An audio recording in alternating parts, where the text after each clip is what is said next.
If you're celebrating a special occasion or just love fine dining, you're in the right place.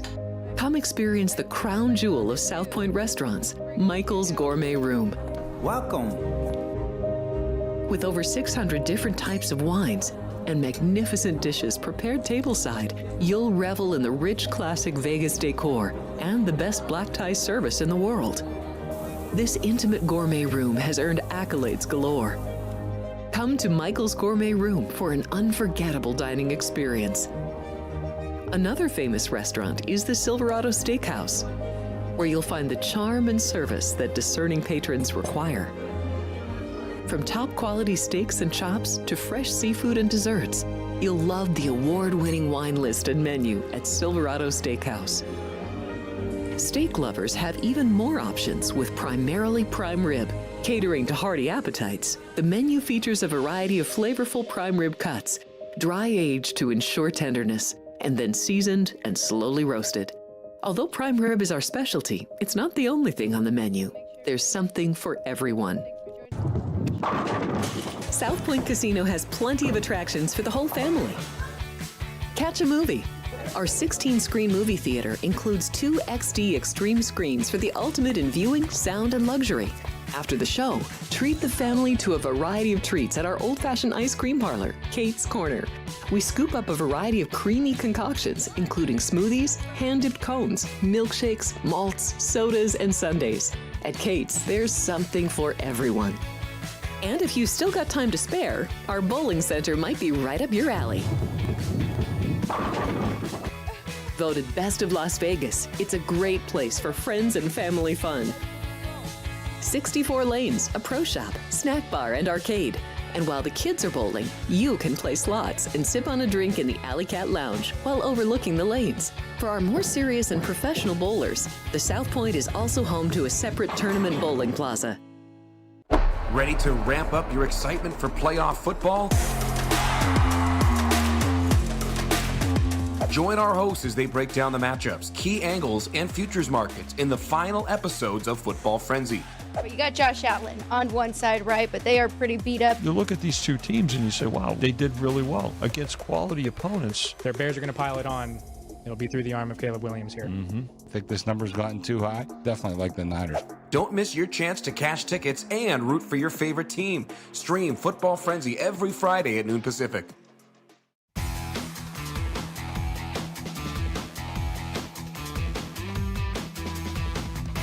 Welcome in, everybody. You are watching Sports by the Book. We are live from the South Point Hotel and Casino. We do this show 5 days a week, 10 a.m. Monday through Thursday, and then noon on Friday. So you just saw that commercial. Make sure you guys join us tomorrow, noon until whenever we get done. We've got a lot of football to talk about, postseason football. I am so excited about it.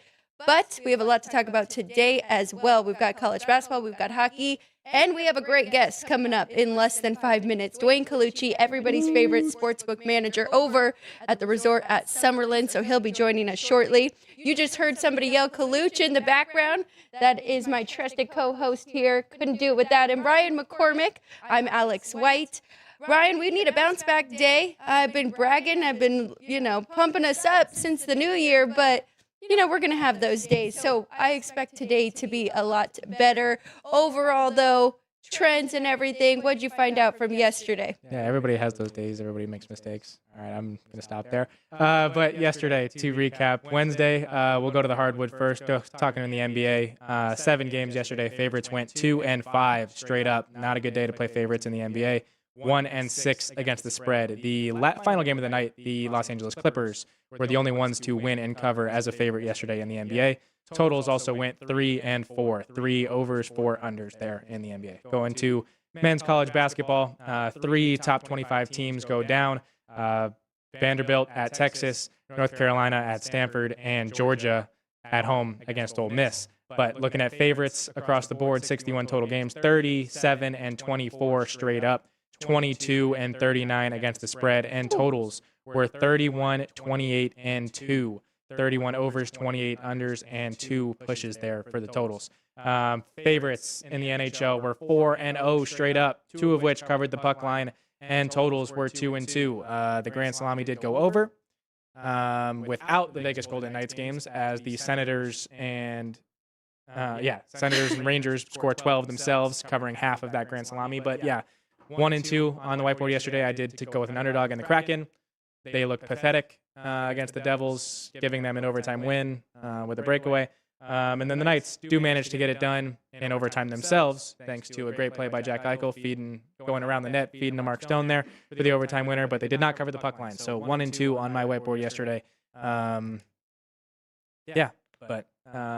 Favorites 4-0 yesterday in the NHL. We do have another poll question for you guys today involving those NHL games. And I guess I'll read it for you real quick. 3, 4, 5, 6. So far, so good in 26. Which NHL team will continue their win streak tonight? Gave you the Blue Jackets, minus 155 at home against the Canucks. The Jets, the only underdog that we gave you here, plus 120 in Minnesota against the Wild. The Bruins, minus 170 at home against the Kraken. And our Vegas Golden Knights, minus 145 here in Vegas against the Toronto Maple Leafs. Are we still getting an echo, Sean? All right, let's take a quick break. Some people in the chat are saying that we're echoing a little bit. We'll be right back. We'll get this fixed. Don't go anywhere.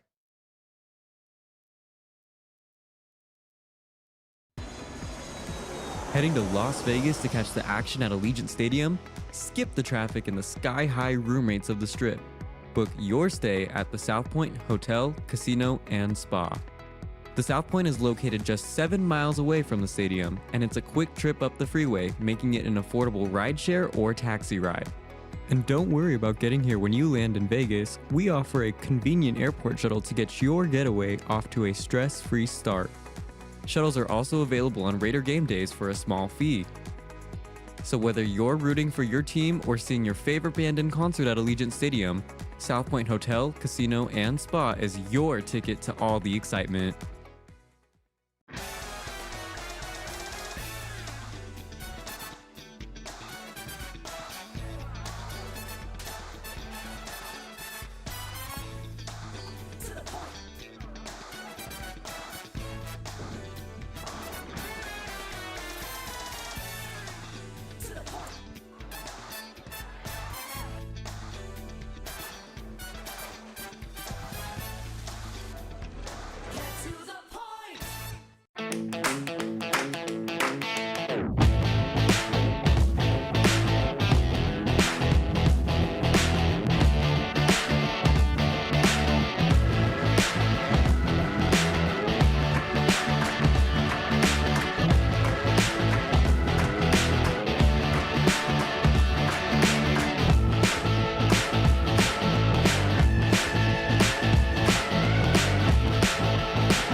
If you're celebrating a special occasion or just love fine dining, you're in the right place.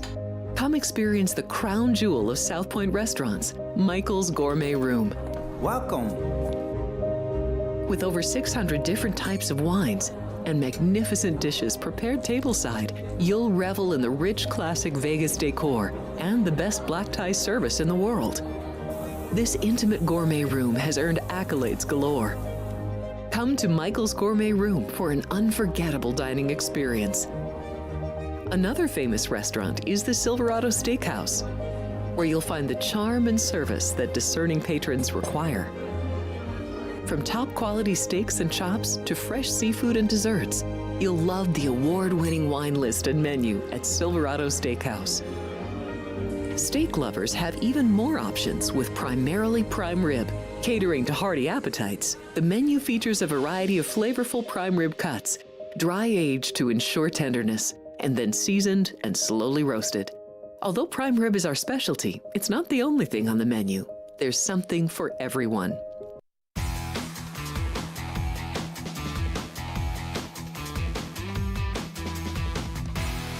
Here we go. We're back. Sports by the Book, live from the South Point Hotel and Casino. We've got to get our guest in because he is a very busy man, and we want to talk to him as long as we can here for the next 25 minutes or so. Alex White, Ryan McCormick, and now we bring in Dwayne Colucci. You can find him up in Summerlin Resort at Summerlin, sportsbook manager up there. DC, how are you doing today? I know you said you're really busy. Yeah, we're swamped over here. It's a busy week. We have the NFL playoffs. We got the college football championship Monday night, holiday on Monday, and just all the things going on with the Caesar sports and all that. It's just been crazy around here. And, 7-day work weeks aren't aging me too well. DC, we want to start off with the big news because we know John Harbaugh was going to be a hot commodity, and it looks like they are finalizing a deal with the New York Giants. How do you feel about that? We know that you're a Cowboys fan, so what do you think about that with him being in your division? Yeah, definitely a great acquisition for the New York Giants. And what the Giants are gambling on, Alex, is basically the health of Neighbors as well as Scadaboo. These guys got to be healthy. They have great, edge rushers. They have Jackson Dart. It's just putting together and assembling a team that could compete, in this division that's pretty much, solidified. Dallas, they'll make some improvements hopefully in the offseason, but it was a rough season. You saw also the injuries that destroyed Washington. They went from a championship game, basically took 8 steps backwards. And the Philadelphia Eagles, they got a lot of rectifying to do in that locker room. We talk about that time and time again. Alex, especially on this show, we have addressed this, how I feel Matt LaFleur as well as Nick Sirianni take their toll in the locker room. A lot of people forget that Matt LaFleur was on the field when the Patriots came all the way back against the Atlanta Falcons in that Super Bowl. He was one of the coordinators on that sideline, and it just stems over. Sirianni, it's more of an attitude adjustment that this guy needs, but I think they're going to actually remove A.J. Brown from the roster and try and replace him because he also needs an attitude adjustment. So it took its toll very early. A.J. Brown, 2 key drops, and all of a sudden the defending champs are playing golf. Same thing with Green Bay. You knew it was going to happen, sitting on a big lead. LaFleur does not know how to close out a game or coach a game very well when they have a substantial lead. So this is why you're in this position. But, a guy like Harbaugh brings a lot of class to the division. He's probably going to be the best coach that's there right now. And we'll see if the Giants could just continue to build. They show a lot of bright signs, and they're definitely going to be a dangerous team in the future. But Neighbors and Scadaboo have to be very healthy. Those were catastrophic injuries. They might want to revisit that turf as well at MetLife. That field creates a lot of injuries, and it's amazing how for the World Cup they're actually going to have grass, to play on, and the Giants can't get grass or a better, basically turf substance or whatever you want to call it. I don't get it, but Harbaugh is a great acquisition, and it definitely, it makes things more difficult on the Dallas Cowboys. Well, two sides of the coin there, and I can't wait to talk about the Bears and the Rams game because it wasn't just a collapse from the Packers. It was pretty incredible what the Bears did in the fourth quarter, too. But let's start with the Saturday games. Curious where the It was a collapse. That was a collapse, Alex. I got to cut you off. I mean, making wrong decisions down the stretch, that was a collapse. Credit to Caleb Williams, but that's 90% of head coaches close that game out. Yep. I'll be honest with you. Yes. Well, speaking of coaches that have struggled to do that, John Harbaugh going to the Giants because we've seen it with the Ravens too. But let's start off with this divisional rounds here. Let's start off with the Saturday games. Pretty unfair with the rest here because both of these teams that played last week played on Saturday. So starting with the San Francisco 49ers, big underdog here, but they pulled off the win against the Eagles here, and Seattle's been sitting there resting. We just saw this game week 18. Dwayne, what do we see in sharp money? Because it looks like the 7.5s are gone. So bettors think that's too many points here. Yeah, definitely in a playoff game, Alex, it's always too many points. I mean, you saw how the Rams struggled, on the road, and they were laying double digits. So you start to get this over a touchdown. You have to start looking at the underdog in these certain matchups, especially in a divisional rivalry like this is. And the 49ers were so impressive beating Philadelphia. Philadelphia did shoot themselves in the foot, but, the 49ers, credit, definitely played a great game. Brock Purdy played well. McCaffrey was very serviceable. And, they do have injuries still going into this game, which is going to majorly play out. And I think as the 49ers play more games, it gets worse and worse. If players continue to get injured. And we did see this a couple of weeks ago. Seahawks look very good. They're sitting there resting. They have a tremendous home field advantage. Sure, you're going to jump on 7.5, but now it's leveled out at 7. We're slightly in favor of Seattle on the money side, and the ticket count is nearly even. There's a lot of 49er backers out there now that are definitely ringing the bell and looking for teasers and parlays and so forth. So this is an interesting matchup. I like the Seattle Seahawks in this, but, I like the Eagles last week too. So 49ers have proven me wrong. They're definitely a tough out, especially with 7 points moving forward. But the money is pretty much even. Like you said, Alex, the Sharps jumped on it early, and now we're leveling out at 7. Morning, DC. I'll ask about the early game on Saturday featuring the Buffalo Bills and Denver Broncos. We opened with the Bills as a -1 favorite. We now have a favorite flip as of this morning, moved off a pick, and now Denver won. Do you anticipate it growing larger, or is it going to go back to a pick? Well, I think Buffalo is the better team. I'll be honest with you. I don't know if they're seasoned enough right now, Denver, to definitely move on. I mean, you saw how bad the Chargers played. How tough is that division? Now that's what you have to start to formulate. Was it that difficult? Was their record, somewhat inflated playing teams like the banged up Chiefs, the Las Vegas Raiders, and the Chargers? You have to handicap that and equate it into your handicapping equation. I think the Bills beat the I thought they were the two best teams in the AFC, and they beat the second best team, obviously, in the AFC in a dogfight against Jacksonville. I mean, Jacksonville was so battle-tested. I thought they had an excellent chance of winning that game, but I was so fearful because this is Josh Allen's year, and Buffalo really played a game that was solid. I think they could go into Denver and do the same. We'll see if Peyton could close it out. But, he's still riding on the coattails of that New Orleans success. Let's see if it transpires into the Denver locker room. I like Buffalo in this game. I'll take as much as I could get. I would not be shocked with either outcome here. I'm very excited about this one. We'll see if Buffalo can pull it off here against the 1 seed, who a lot of people think are not very deserving of that. But let's go ahead and move to the Sunday games here, starting with the early one. Defensive battle, Texans versus New England. I mean, very impressed with what I saw from the Patriots defensively against the Chargers. And C.J. Stroud struggled a little bit. So I do think that those are the best units on the field. We're seeing a low total at 41. Dwayne, Patriots, 3-point favorite. Do you have a lean or like that you want to give us in this game? Yeah, it is a tough game, Alex. I'll be honest with you. The money is in favor of the Patriots. Ticket count is, slightly in favor of the Patriots. They played an excellent defensive game against the Chargers. I think that Houston played an excellent defensive game as well, but I think the Chargers' offense was a little better than the Steelers' offense, in my opinion. Granted, the Patriots were playing at home. They're playing at home again. Texans are a little banged up, so keep your eye on that. Keep your eye on the injuries and the rosters. I like New England in this matchup. I liked them last week. I think Drake May is the real deal. And if that defense continues to play so solid, and this is a suspect offense at times, CJ again on the road, outdoors in cold weather, I'll take the Patriots. I lean to the Patriots in this game. All right, we'll go to Sunday afternoon football here in Las Vegas. 3:30 kickoff between the Los Angeles Rams and Chicago Bears. This is the only one that hasn't moved on the side-wise with the spread. We opened Rams 3.5. But the total opened 51.5. We're down 3 points. Do you think this continues to plummet because of the weather, or what do you think here, DC?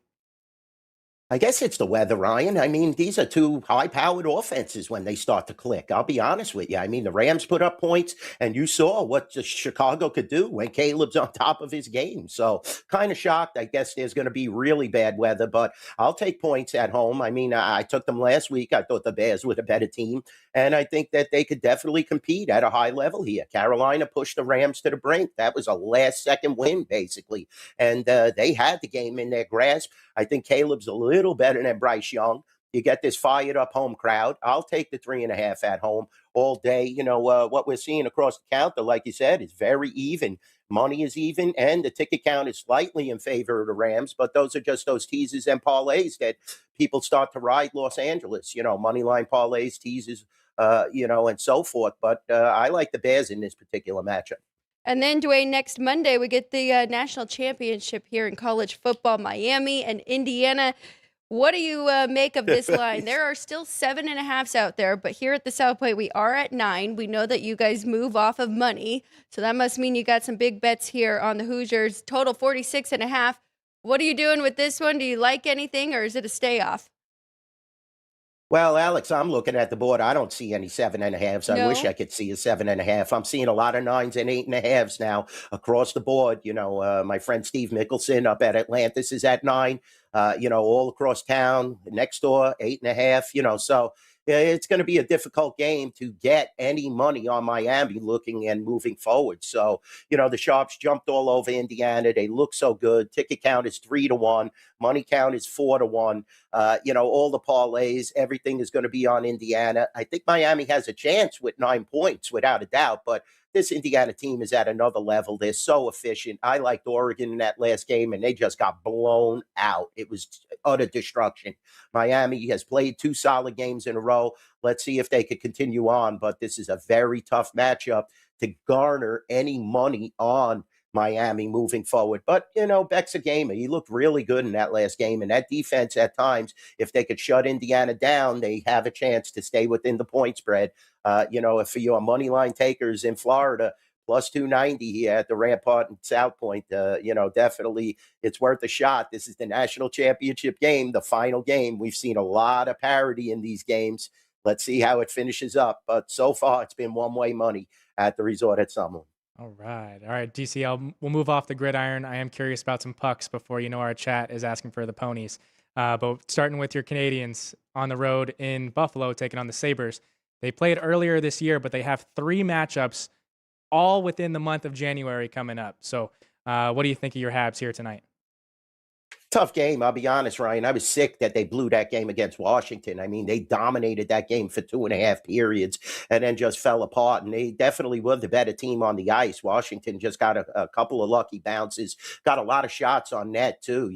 Sam Montembeault was a target there. There were 42 shots, and he played very well, and they still ended up losing the game. I hate to see that, but Canadians now, when you're a road favorite, and Buffalo was on that winning streak earlier in the season, it's definitely a tough place to play. And you look at the graphic, Montreal has been very solid, played some solid games in the last week, still healthy, starting to get some players back, actually. So keep your eye on that Montreal roster. They definitely want to win games prior to the Olympics.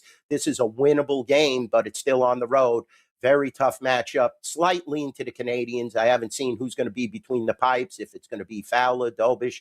I don't like the 3-prong goalie attack. They have to start to make decisions now. Somebody has to go down, even if it is Jacob Fowler. He is the youngest of the 3, but still, he has played at an exceptional level. He has trouble controlling the puck, though. Keep an eye on that. That's something he needs to work on. When he goes behind the net, he loses control of the puck. He's given up a lot of easy goals, not soft goals, but easy goals for the opponent where he is stuck behind the net and the net is wide open, similar to Mark Stone's goal last night to end out the game. So, this is a tough matchup. I'll probably lay off slightly into the Canadians, still playing well. Ivan Demidov is the best rookie in the country, and Lane Hudson, is just amazing. His skating ability and the way he controls and quarterbacks, the blue line, it's just really, really good to see. Noah Dobson has been chipping in now. They got Texier under a 2-year contract, which was nice.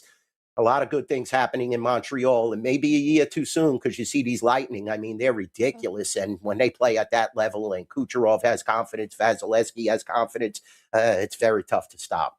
Hey, the Canadians, though, just 4 regulation losses on the road, so they've been very good away from home this year as well. I want to ask you about the Battle of Pennsylvania here. I'm excited about this one, Flyers and Pens. Do you think Pittsburgh is worthy of being $1.65? I mean, I know they were hot and offensively were doing really well for a while, but kind of slowed down as of late. What do you make of this line, Dwayne? And the total, of course, sitting there at 6. Yeah, that's a tough one, Alex. I'll probably lay off this because the Penguins are so inflated.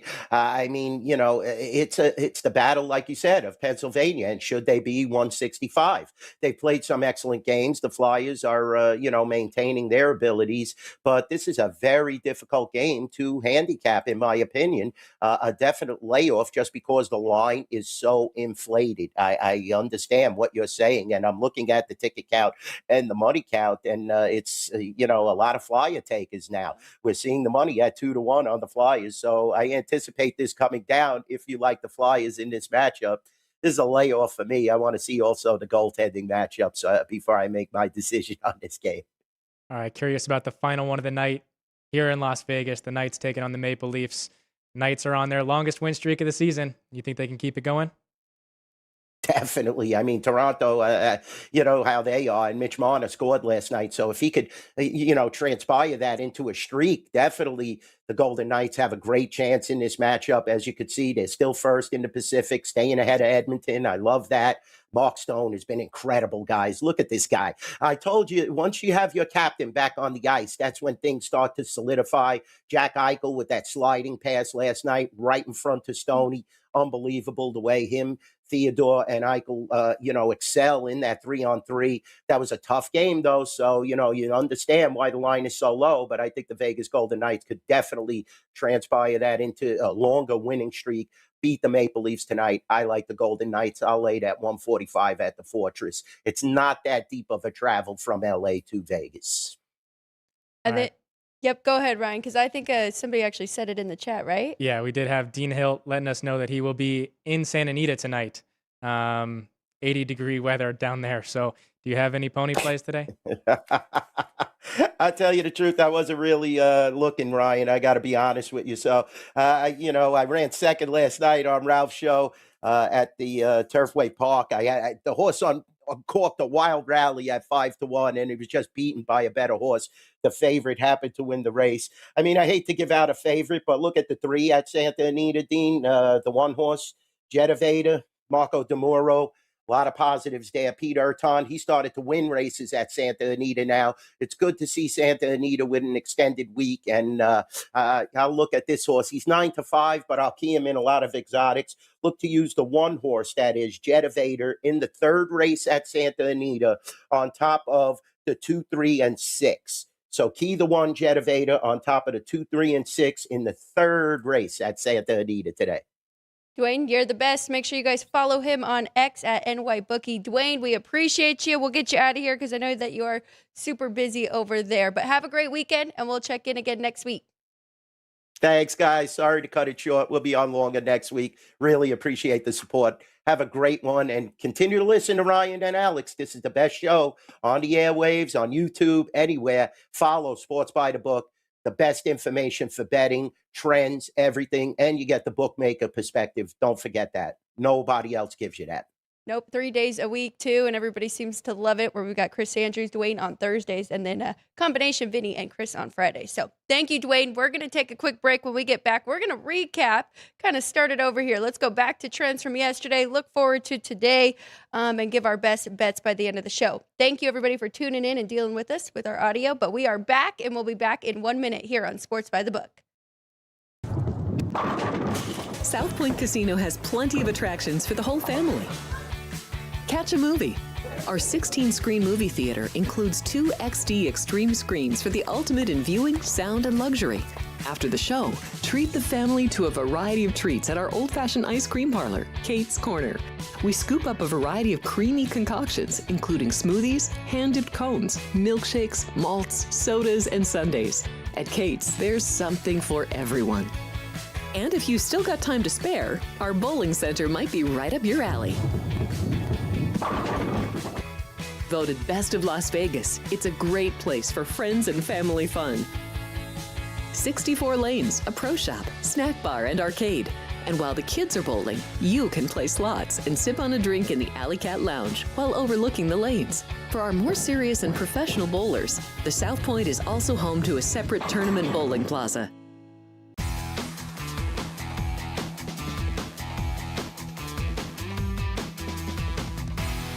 All right, here we go. Thanks, everybody, for tuning in with us. Thank you to Dwayne Colucci. We love our Thursdays with him. Please, if you are not subscribed, if you could just double check and make sure that you are. We're moving up. We've got new goals. 21. I like that number. Blackjack, that is what we are trying to get to now within this next month. But thank you. We appreciate it because really, I mean, since trying to hit that first goal, you guys have been awesome. So whether you are sharing, telling other people about it, we appreciate it a lot. All right, Ryan, let's go back and recap yesterday one more time in case anybody missed those trends. I did think it was there was a lot of good points that you had in there.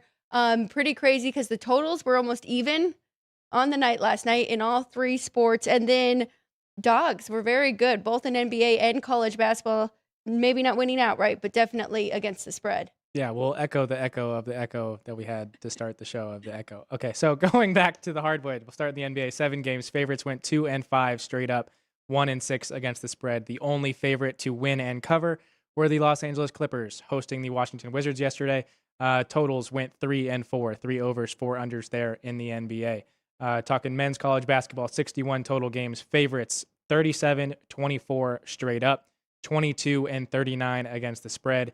Totals 31, 28, and 2. 31 overs, 28 unders, and 2 pushes there. Also did mention that 3 top 25 teams did go down. Vanderbilt on the road in Texas, number 10 team in the country, goes down. North Carolina on the road at Stanford, the number 14 team in the country, goes down. And then Georgia hosting Ole Miss, the number 21 team in the country, Georgia, goes down there. And then coming back to the ice, 4 NHL games yesterday. Favorites 4-0 straight up. 2 puck lines were covered. Totals were 2-2, but still managed to go over the Grand Salami thanks to the Senators and Rangers getting 12 themselves, getting over half of it, or half of it done, depending on the price you got. 23.5, 24.5 is where it closed. Going over before the Vegas Golden Knights game even started. So ended the night with 29 total goals there in the NHL. I did also want to mention, which I didn't mention before, did call out the Flyers and Sabres game yesterday, that all home teams had won the prior meetings by scoring 5 goals. The Sabres won yesterday at home, scoring 5 goals. Yeah, and I could have pushed there, but they had to get that last-minute empty netter in there to go up 5-2. But, yeah, you were right about the Grand Salami. I do think when you have less games like that, you do have to be careful because you just have one outlier. And we talked about that game, too. It could be really tight and low scoring or kind of bad teams, and it gets loose and a lot of goals being scored there. But yeah, I mean, we talked about the Senators and Rangers. Their last 7 games combined, the Rangers and Senators had scored 2 goals in their last 7 games combined each. So Ottawa 4 straight 2 goals, Rangers 3 straight 2 goals. So yeah, really kind of waiting for that offensive outburst, and the Senators certainly did it last night. 1 and 2 for me as well, both on the ice and the hardwood. Michigan first half was my lone hardwood winner. Kentucky looked terrible first half, and I lost by the hook on my other underdog there, so I was not very fortunate. I do have one underdog today on the hardwood extra game. We'll get to that, but let's go to the ice now. Let's move forward here. Dogs have been good for us to start the year, and actually this entire season we've been picking out these mispriced numbers here, and I do like a few dogs today. Ryan, starting off with that first one, love all of Dwayne's points in the Habs. This one kind of scares me, but it is a little bit of a lean to the Buffalo Sabres here, getting a plus price. I kind of just realized as we were on air that they were the underdog at home here. Do you have any strong feel on this one? Yeah, getting plus 105 are the Sabres here at the South Point, and at home there, minus 125 are the Canadians on the road, and total is 6 with a 120 to the over. My lean is to the over in this game. I do think we'll be able to get plenty of offense. But kind of my notes for this game, it is the first matchup since October, a 4-2 Canadians win there in Montreal. So that would push on today's total of 6. But the teams now play the remaining 3 of their 4 scheduled games of the season, all within the remainder of January. Tonight, next Thursday, and then January 31st. So should be some pretty tight battles coming up with these teams getting really familiar with each other there. So Montreal is in the middle of a 3-game roadie, coming off of a 3-2 overtime loss to the Capitals.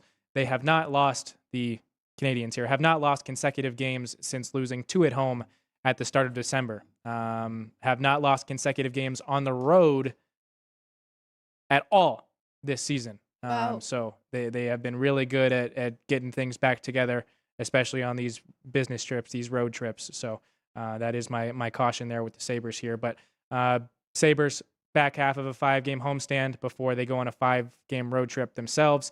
They are also on the second of a back-to-back here. So Buffalo, winners of 14 of the last 16, have scored 4+ in 10 of their last 17. It is not Ukko-Pekka Luukkonen tonight, or not likely Ukko-Pekka Luukkonen in between the pipes there, but Again, that is one of the most fun names in hockey to say.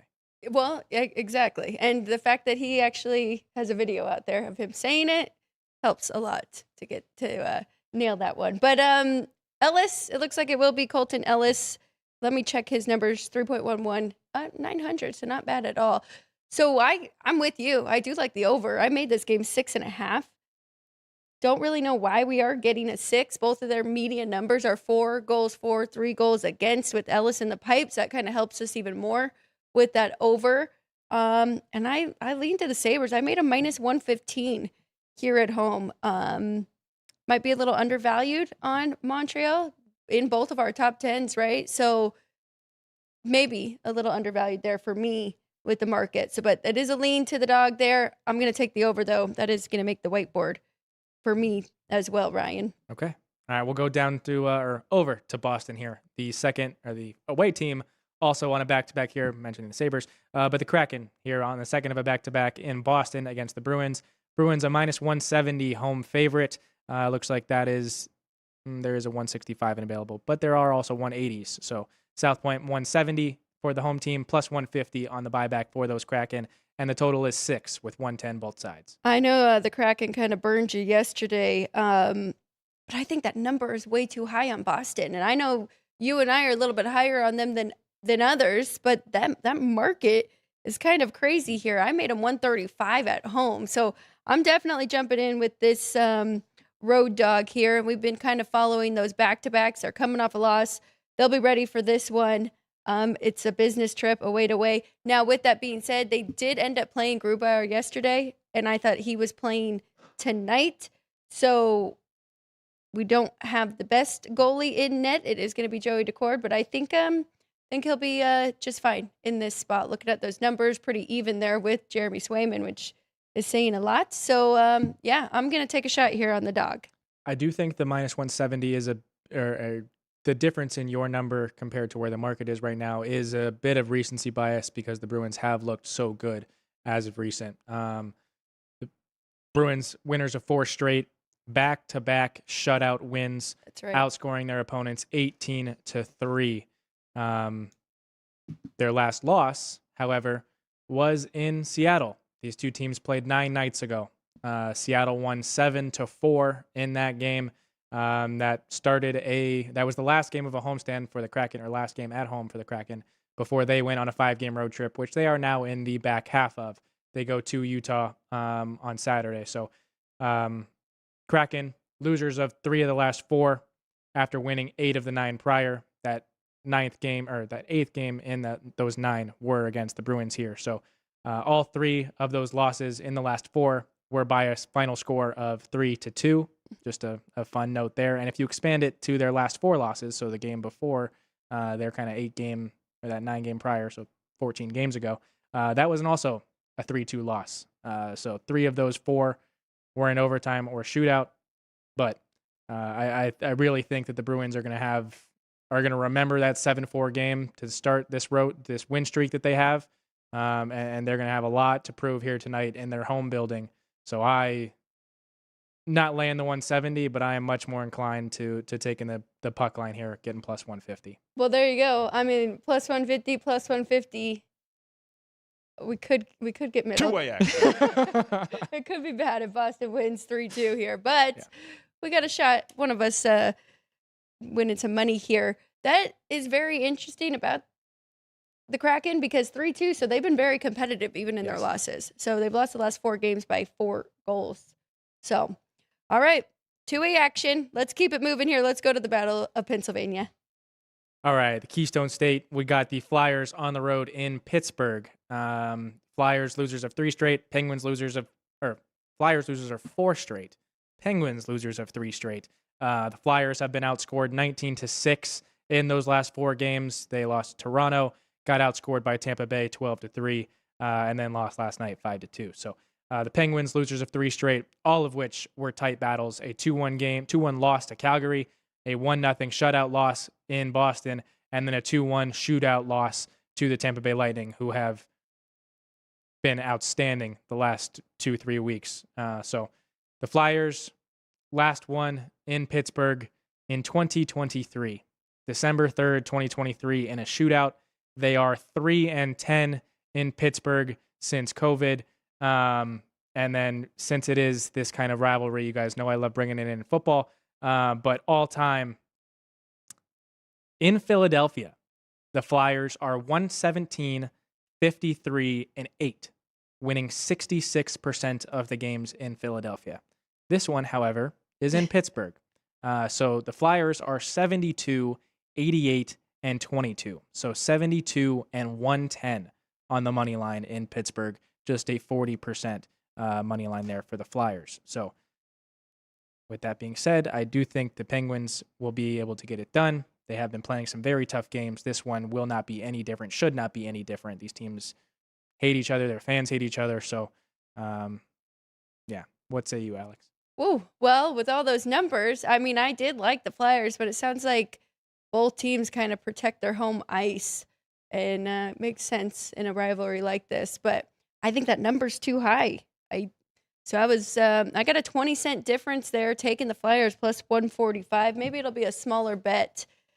Then I jump in with the other one. So 2, usually we're on the same page here. And to start off today, we're on different sides. I mean, I don't disagree with you. I do think the market is too high of 165. There is a 170. I do value what the Flyers are able to do much more than what the Penguins are doing. So I do not fault you at all for wanting to take the plus 145 with that road favorite there. Just, caution with this rivalry game. So we'll go over to Columbus now, where the Canucks, losers of 8 straight, try to break that losing streak here against the Blue Jackets. Blue Jackets are a minus 155 favorite here at home, 135 on the buyback, and total is 6.5 with a 125 to the over. I'm very low on Vancouver right now. I mean, 1-7-2 in their last 10 games. So I do think that number's correct. I actually would make Columbus a little bit higher, closer to a 170 mark here. Total right there at 6.5. More juice to the under. So maybe that's the play there, going under here, getting a plus 105. So nice little 30-cent difference there. So yeah, if I was going to play this one, it's going to be under 6.5. Now, how does this one go? Kind of like the game yesterday, right? 2 teams that aren't that good. Is it a tight battle, or kind of have their offensive outbursts? So under would be the way I would go here. Okay. The way I'm kind of looking at this is that it's the last game. Canucks have lost 8 straight. It's the last game of a 6-game road trip for them. They've lost every game of this road trip so far. But they go home to an 8-game homestand in which they do not have to go on the road again until February 2nd. So they get over 2 weeks at home in Vancouver. They might just be looking to get back home. There are 2 sides of the coin, obviously. They can either fight and want to have pride getting back on the long flight home back to Vancouver, or they're kind of phoning it in and really just want to get back home there. So Blue Jackets, however, winners of 2 straight. They fired their head coach after the first win and won 5-2 against Calgary with their bench coach as their interim head coach. So you kind of talk about a coach's bump. Maybe we get that here, and that is kind of why I would lean to the Blue Jackets here at home. Well, and the timing of that, right before they have the Flames and then have the Canucks again. So I do think that was intentional. Yeah. I would hope that we're going to get their best effort here, and they're going to fight. But these are professional athletes, so I don't doubt it. But you also have to add in the human element. They haven't won a game in this 6-game road trip. This is the last one, and they might just. And if it gets away from them, they know they're going to have 2 weeks at home, so to try and get things to feel better. So I think that keeps me off the under too, because looking at the 2 goalies going to, I mean, Merzlikins, his numbers are not good, and I thought he was the better of the 2 goalies. But look at those up there. Yeah, not great. No, goals allowed average of 7.37. So yeah. Okay, we'll go to our nation's capital, where the Sharks are on the road taking on those Capitals. Capitals are a minus 170 home favorite, priced here at the South Point. There is a 185 in the market for the Capitals, but 150 is the buyback for the Sharks, and a total of 6.5 with another 125 to the over. I've got a feeling we might be on opposite sides again in this one, Ryan. I am not leaning to take in that plus price with the Sharks. I think this is I think that 185 is closer to the real number here for the Caps at home. So I would be looking at the plus 140 here with the home team, trying to get an empty netter there and the Caps winning by at least 2. Was this one of your dogs you were looking at with San Jose? Yes and no. I will say no because these two played earlier in the year, and it was a 7-1 win in San Jose for the Capitals. They were up 7-0 in that game before the Sharks added a meaningless power play goal to make it 7-1. But kind of going back to it, or really kind of hammering it home, I guess. Start of a 4-game road trip here for the Sharks. Both halves are back-to-backs. So they're in Detroit tomorrow, and then they have the weekend off, and then they're in Florida taking on the Panthers, and then in Tampa taking on the Lightning on Monday and Tuesday. Ooh. Thanks, NHL, for that scheduling for them. But 9 of their next 10 games, the Sharks here, are all on the road before they get the Olympic break, and then they get a little bit of a homestand after said Olympic break. But 9 of the next 10 on the road here for the Sharks. The one thing that makes me feel good about the Sharks here is that the Capitals have not won consecutive games since they won 6 straight at the end of November going into December. They've won 7 of their 19 since that 6-game win streak. So they have had a couple losing streaks in there, but they have not been able to get consecutive wins. And they come into this one off of a 3-2 win against the Canadiens. So Sharks have been competitive all year. I would not play the puck line here with the Capitals because the Sharks have been very good against the spread this season. So maybe getting a little bit of respect back for that 7-0 beating or 7-1 beating that they took earlier in the year. Trying to return the favor here. Caps, we know, have been known to play well or fall completely flat. So, no confident play here for me. I do like that home revenge there. So if you add that in there to my number, still think it's a little bit low for the Capitals. Of course, injuries on both sides because I don't think they're getting Tom Wilson back yet, which I would have liked even more. I will say Sharks do have a nice over streak going, 9 straight overs and 5 straight road games going over. So 6.5 minus 125, I think that number's right too. So I'm not going to get involved, but I could easily see us getting to 7 goals here combined, right? Yeah. That's one of those where it's like, yeah, I know you don't love 6.5s, but there's a ton of potential for offense in this game. So it's just a matter of will the Capitals get things started and contribute, or will they, again, kind of fall flat? So we'll go to Minnesota here, where the Winnipeg Jets, the 3 wins in a row, Winnipeg Jets, after losing 11 in a row, are a, let's see here, plus 120 underdog on the road here. Minus 140 is the favorite at home, the Minnesota Wild, and total priced at 5.5 with a 120 to the over. Jets have won 3 in a row, but those were all at home. Now they are starting a road trip. I think that's where you're going with this, where they lost 9 straight road games. Minnesota really needs a get-right spot. Could this be it? I definitely trust the young goalie in Volstead more than I trust Hellebuck right now. So that's the way I would look. I haven't gone crazy with this little skid that Minnesota's been on, so I still think that they should be about minus 175 at home. What about you? Anything jump out? I mean, you did mention, the Jets have won 3 straight, all at home, but it was against the Kings, the Devils, and the Islanders. 3 teams that are earning respect in this league. I know the Devils have kind of fallen flat the last month and a half. But after losing 11, you win 3 straight now, all at home. You got the confidence boost. You know what it's going to take to go into Minnesota, as they have won in Minnesota earlier this year. In fact, this will be the final meeting of the year between these 2 teams, and the road team has won every single one of the prior meetings. So keep that in mind. Winnipeg, first game off of a 5-game homestand, as Alex just mentioned. But Minnesota is the final game of a 3-game homestand before they go on a 3-game road trip. But they have lost both of those games so far at home. It would be the second time this season that they've lost at least 3 straight games at home, if they do so, in fact, lose to the Jets here. But again, we're talking about playing a bad team in the Winnipeg Jets. I know I talked about them being good at the beginning of the year and respecting what they were doing, the kind of the guys that they brought in. They were the President's Trophy winners last year, and it's not that much of a different roster. They added some key pieces. So, yeah. I mean, we might be looking at a, St. Louis Blues situation from a couple years ago, the worst team in the league, finally getting things hot, getting things ready, getting things rolling. True. So just a caution here in that one. One thing, different division, same conference, but you got to imagine Quinn Hughes. He's pretty familiar with this Winnipeg team. I'm sure there's no love lost there. Those two had to have met Vancouver and Winnipeg, right, in playoffs as of recent.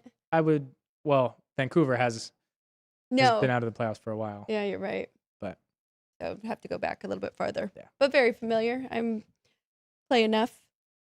All right, let's keep it moving. We'll go from Minnesota to Chicago here, United Center, where the Flames are taking on the Blackhawks. Blackhawks, this is actually was priced as a pick-em. We now have a -120 home favorite here in the Blackhawks. Even money for the Flames, and total is 6 with a 120 to the under. Total 6.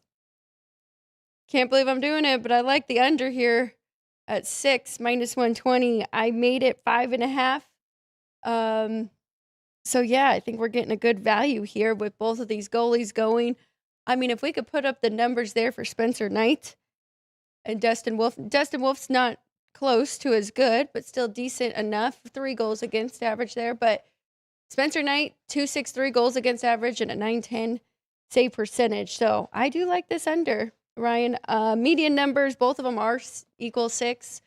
Calgary just 2 goals for on the road and giving up 4. So kind of depends on Chicago and what number they put up here. But what about you? What do you like in this one? I do think the Blackhawks will be able to put up a number in this game. Whichever team wins this game will be their 20th win of the season. It's taken the Blackhawks a lot longer to get to that point than the middle of January the last couple of years. So it would be a confidence boost for them.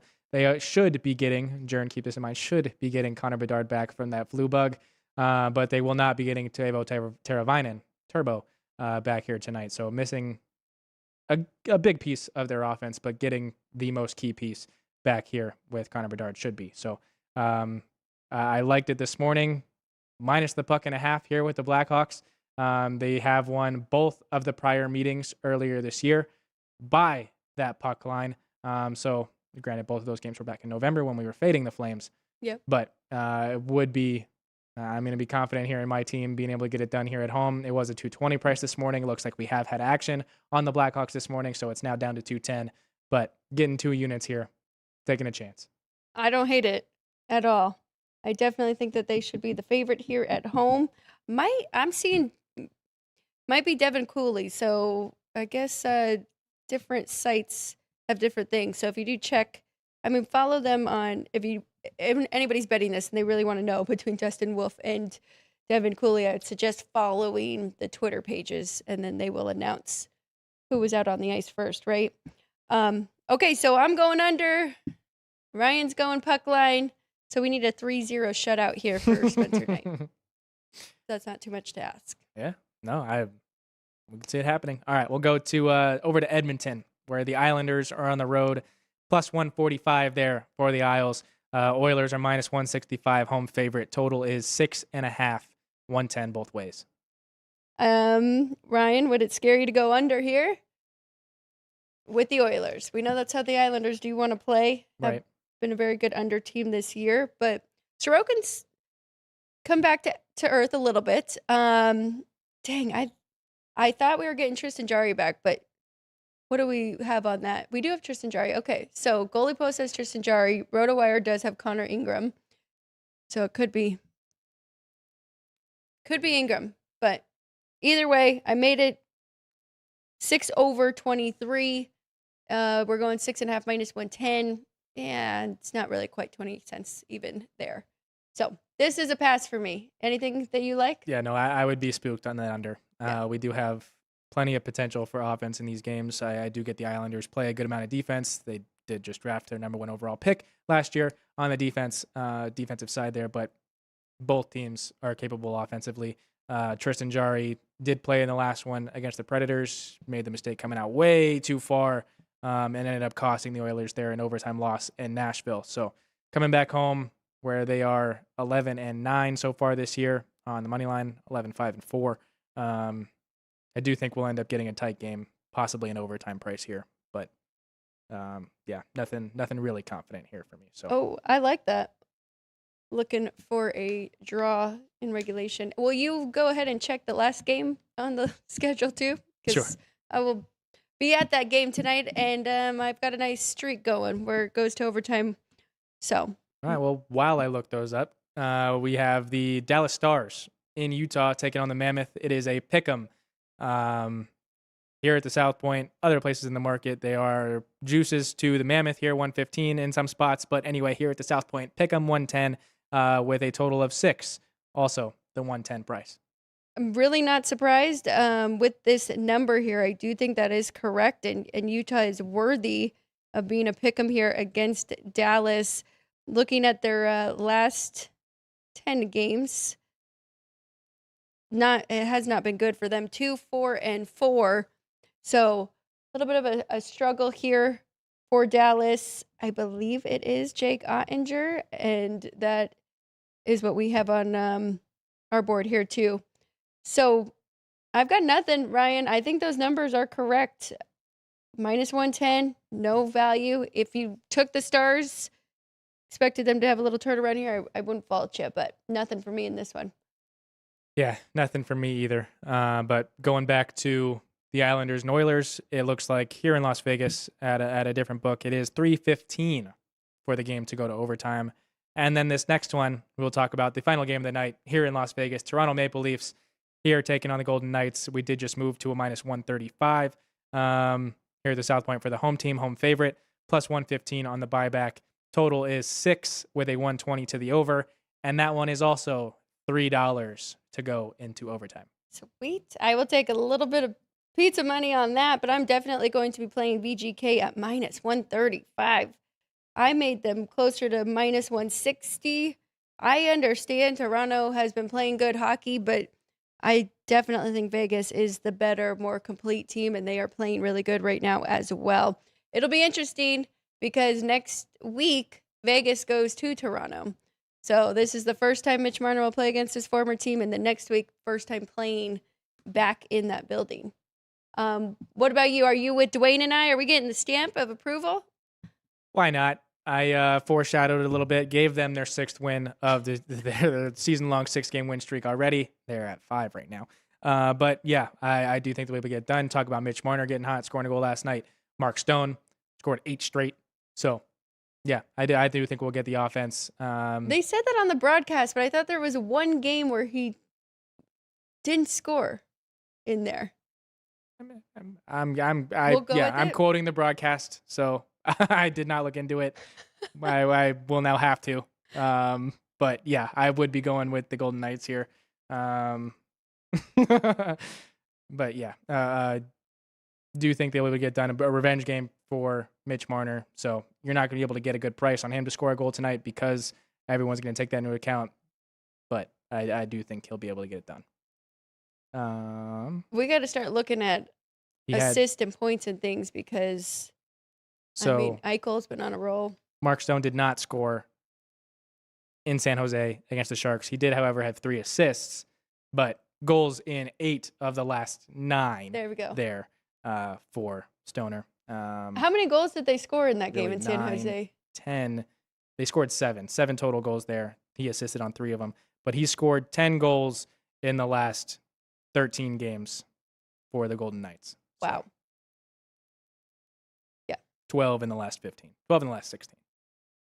And when they score 7, I can understand why the broadcast thought that he had scored one of those. It might be a, let's see, 1, 2, 3, 4, 5, 6, 7, 8, 9 game point streak. 9 of the last 10, 10 of the last 11, 11 of the last 13, 12 of the last 14, Holy cow.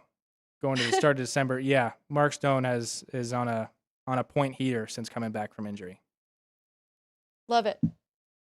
Oh, maybe putting that Mark Stone to get a point with the -135. That might be good.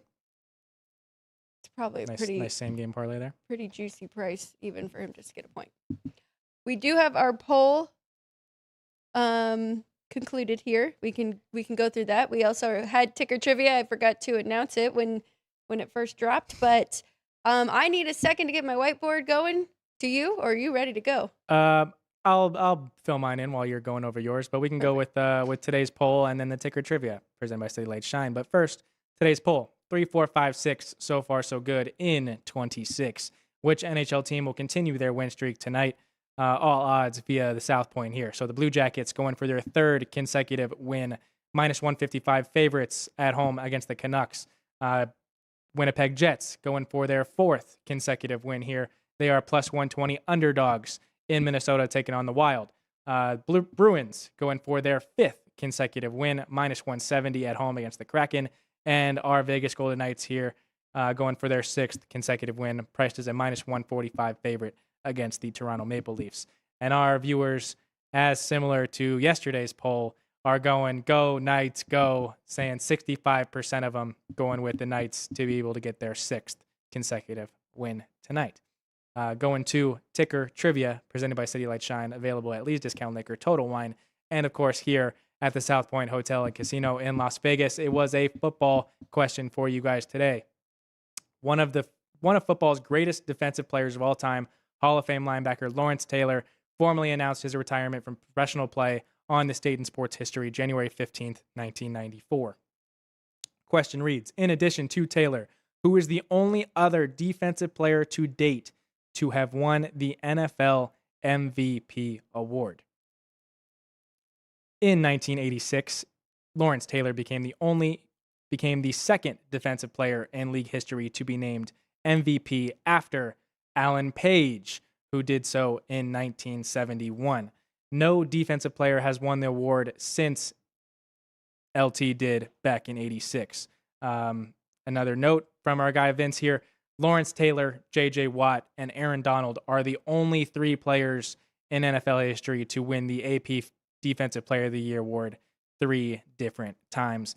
Myles Garrett will be looking to join that list here this year. When do they announce those awards? That is either the night before the Super Bowl or the week before when the Pro Bowl games are on Tuesday this year. But I believe it's the night before the Super Bowl. Okay. That'll be interesting. Looking forward to those. That is one that we do know is probably happening. Okay, while Ryan gets his board ready, I am ready for my best bets.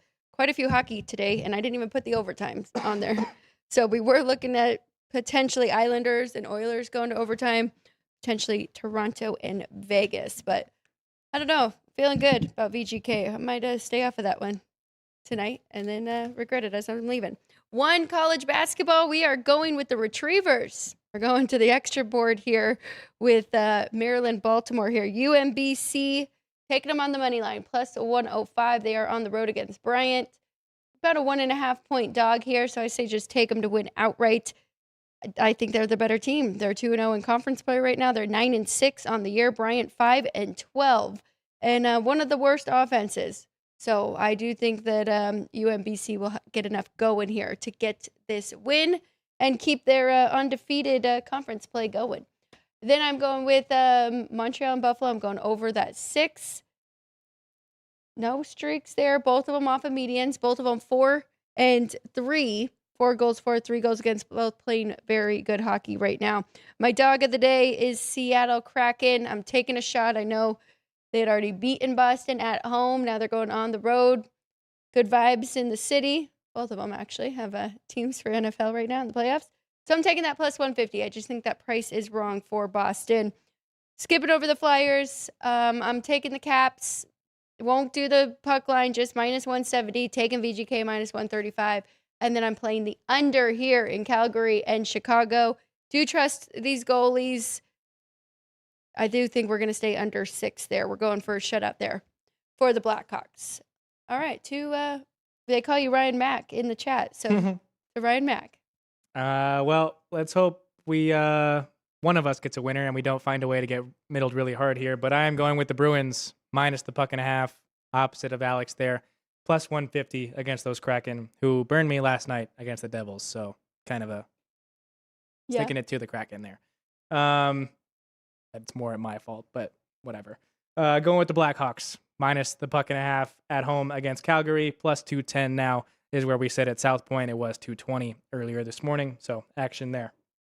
And then I will be joining you, Vegas Golden Knights on the money line, minus 135 against the Toronto Maple Leafs, being able to get their longest win streak of the season adding to it tonight here. So all three home teams. Let's I hope I get them all right there. Ryan, can I interest you in a Seattle Seahawks minus 340 with VGK minus 135 parlay? Is there some way we can bet Seattle on the money line and bring that number down as we go out throughout the week? Any plays we really like? I don't know how to bet that game. I do think it's a lot of points for San Francisco. I'm going back to NFL if anybody is not following. I think it's a lot of points for the 49ers, but I think Seattle gets the win there just because the injuries. Kind of like the over. I mean, I kind of want to see how far that can go down because Trent Williams wasn't in the game for Week 18. They couldn't do anything offensively. I think Shanahan will be able to get some points on the board. I don't think that they're going to be held to 3, but I don't know. Yeah, I definitely don't think they'll be held to 3. But my one caution to the Niners side, I get that we've had the action. We opened 7.5. We're now back down to 7. Is that Seattle hasn't had to prepare for a different opponent. It's the first time in NFL history that a team will play in Week 1, Week 18, and then in the playoffs. But Seattle not having to prepare for a different opponent from Week 18 to their first game in the postseason, getting that bye week in between. Granted, they might have been expecting Philly, but they didn't necessarily have to prepare. Well, I guess they could have prepared for both teams. But yeah, I would trust that Seattle would get it done. I get the market is moving with San Francisco. But yeah, the health concerns there for the Niners are absolutely a concern for me. So being able to play the Seahawks, being able to tie it up to get that price better just on the money line. I mean, yeah, we're both on the Knights here tonight, so well, why not go there? Hey, someone first time here just gave us a nice little money line parlay. I do not hate that at all. Brock Purdy interception, Seahawks money line. Yeah, you have to think that those two would go hand in hand. A little bit of a correlated parlay there, not exactly, but yeah, you would have to think if the Niners are turning the ball over, Seattle would be able to turn that into points and ultimately contribute to them winning the game. So don't fault you there, J-Main. Yeah, I like it. I mean, Purdy threw 3 so far this year against this really good Seattle Seahawks defense. So we'll keep looking. Maybe we'll find something tomorrow and today, but I like that. Maybe a little bit, if we're that confident with the Knights, a little bit with the Knights with them, and then just need 1/2 of that to cash on Saturday. So, all right. Anything else football related before we get out of here? Any final? Not necessarily for me. Yeah, we got a lot to talk about tomorrow. We're going to have props. We're going to talk about all 4 games. We'll have Chris Andrews, Sportsbook Director here at the South Point, and Vinny Maiulo, Vinny by the Book on Twitter. They'll be here with us at the desk. Excited to talk to those two. And of course, we'll talk about the championship game for Monday. We'll start the breakdown then. We'll continue it to Monday.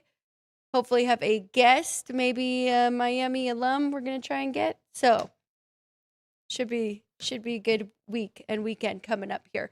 I do know Felica will be in attendance at the game. He did go on Herb Street show and say that people are selling their tickets for $25,000 and looking at the suites for $1 million.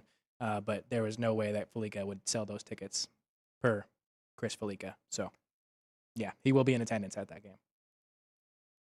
Wow. That's insane. I didn't realize those tickets were that high. Yeah, maybe we can get a report there then, live from Miami. That would be awesome. From our good friend, the Bear, Chris Felica. Okay, that's it for us. Hopefully everybody cashes some tickets. Get your best bet. Sorry, I just saw Attila hop in there as well. He was saying we had a pretty bad under in college basketball yesterday, and he is not wrong there. All right, that's it. Thank you for watching. Again, please subscribe. Please share the show. We'll see you guys back tomorrow. Tomorrow is at noon Vegas time. So we'll see you then for Football Frenzy Sports by the Book. For the crew and Jerry, Sean, Vince, and Andrew. For Ryan, I'm Alex White. We'll see you guys again tomorrow. Best of luck and go Knights go.